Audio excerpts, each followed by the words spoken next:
haweenka oo laga qaybgeliyo hagidda iyo hogaaminta dalku waa tallaabo horseedi karta horumar ballaaran oo ay gaarto bulshadeenu. marka ilaahay mahadiis weeye gabdhaheenu inay og yihiin baahiyahooda, gabdhaheenu inay og yihiin waxa ka maqan, inay diyaar u yihiin wax qabad dhankooda, haddana ay og yihiin dawladda inaysan wax badan qaban karin.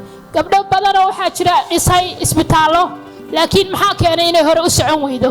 waxaan rabnaa inaan xoojino haddii aan la idmo isku xirka bulshada iyo dawladda. dawladda waa inay dhammaystirtaa haddii aan la idmo waxyaabihii dadweynuhu ay la yimaadeen. noo imaada gabdhaha markay rabaan inay wax qabtaan, wasaaradda ku shaqada leh waa inaan marka hore ka saxiixinaa inay sii wadidii iyo mashruucan ay qabanayaan marka horeba uu jihaysan yahay meesha markii ay dhisaan waxaan ay qabtaan sii wadi doonto iyo cidda wax ka qaban doonta.